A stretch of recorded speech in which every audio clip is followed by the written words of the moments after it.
Genuine business community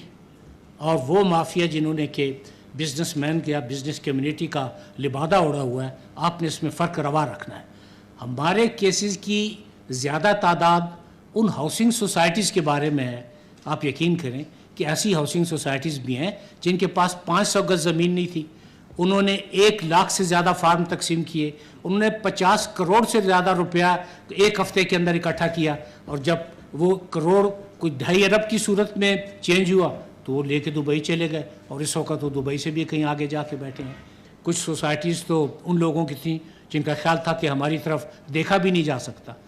लेकिन न सिर्फ उनकी तरफ देखा गया बल्कि इसमें कुछ लोग पाबंद सलासल हैं। आप मुझे बता दें वे आउट कि जी हमने ये तरीका निकाला है, ये हमारी डिवाइस है, ये हमारा मैकेनिज़्म है, ये चैम्बर का ख्याल है कि अगर ऐसा किया जाए तो बेहतर हो जाएगा, तो आप यकीन करें कि किसी किस्म का कोई शौक़ नहीं कि कोई अदालतों में जाए, किसी के वारंट ऑफ अरेस्ट हों, किसी को बाहर से पाकिस्तान में वापस लाया जाए। करप्शन जो पहले दीमक था अब वो कैंसर का रूप इख्तियार कर चुकी है, और इसकी सर्जरी लाजमी है। पहला स्टेप नैब ने उठा लिया है, आप तावन करेंगे तो वो वक्त दूर नहीं जबकि आपके हाथ में कशकोल भी नहीं होगा और आपकी झोली भी नहीं फैली हुई होगी।